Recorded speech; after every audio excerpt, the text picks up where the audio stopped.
A imensidão do território pedritense nos leva a imaginar comunidades muito distantes da área urbana, mas nem todas elas são efetivamente tão longes.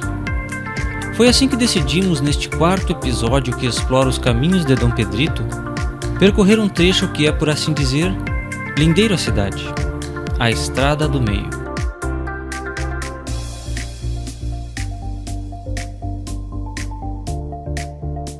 A estrada municipal, com apenas 10,5 km, começa em uma bifurcação que leva à localidade do Passo Fundo e termina no quilômetro 238 da BR-293.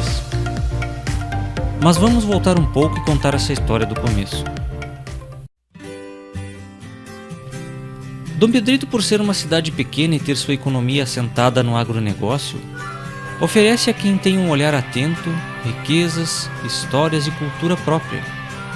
E foi nesse caminho curto que encontramos naquele dia frio, porém ensolarado, em ambos os lados, a vida pulsando com vigor. Os campos que margeiam a Estrada do Meio recebem todos os anos plantações de soja e arroz, além de servirem para a criação de gado. O caminho curto nos obrigou a que andássemos lentamente por dois motivos. Primeiro, precisávamos prestar atenção em todos os detalhes que serviriam de base para este trabalho.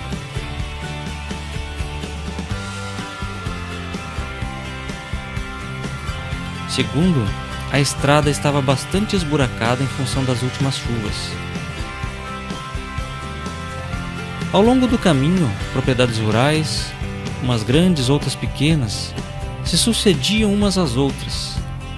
Casas, galpões, maquinários, animais, denunciavam que aquele local, como são tantos aqui em nossa terra, possuía a vocação para as coisas do campo.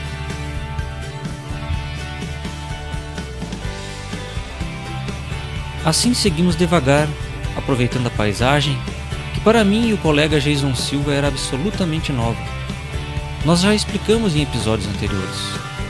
Somos dois homens essencialmente urbanos.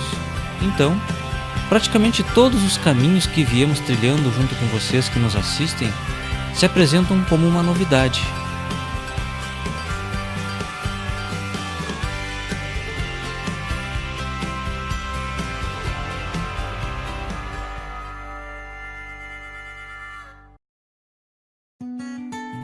Entre avanços e paradas, encontramos a Escola Municipal Rural Manuela Freire.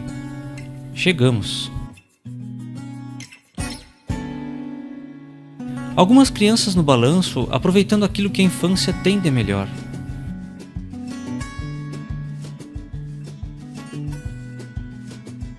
Fomos recepcionados por algumas professoras. Entre uma conversa e outra, aproveitamos para visitar as instalações da escola, que apesar de estar relativamente perto da cidade, recebe crianças de diversas localidades do município. Algumas delas muito distantes, como Ponte Verde e Serrilhada, por exemplo. Conversamos com alguns alunos, e a realidade de quem estuda em escolas rurais ou mora na campanha e precisa se deslocar bastante para estudar é muito desafiadora. Uma vez que, dependendo do lugar onde o aluno mora, é preciso que ele acorde às 5 da madrugada para apanhar o transporte. Como todos sabem, as professoras de escolas rurais fazem de tudo.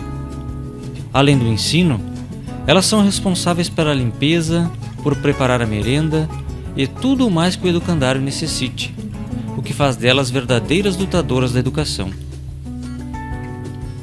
Depois de conhecer um pouco da escola, juntamos todo mundo para uma foto em frente ao prédio. Foi uma das melhores experiências da pequena viagem. Seguimos em frente.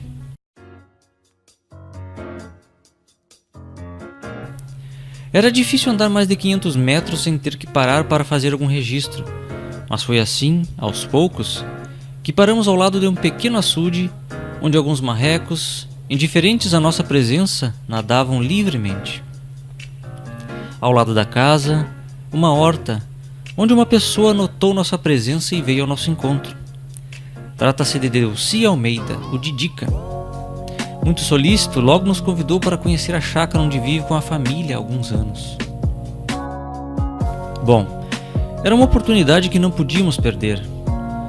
Para muitos, essas pequenas curiosidades podem até parecer banais, mas temos certeza que a maioria tem nelas caras lembranças de tempos que não voltam mais. Então, vale a pena conferir. Porcos, leitões, terneiros, pintos, galinhas,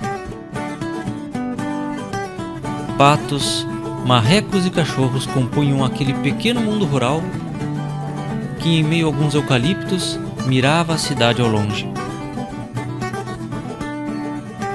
No interior da casa, o velho fogão a lenha, de lume sempre aceso, mantinha o calor e o aconchego da habitação simples.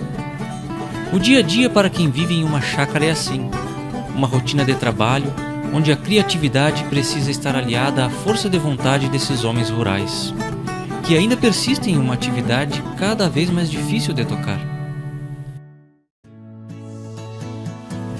Mas o avançado da hora também nos avisava que era o momento de seguir adiante, o que não foi trabalho nenhum, uma vez que o cenário em nossa volta era repleto de encantos.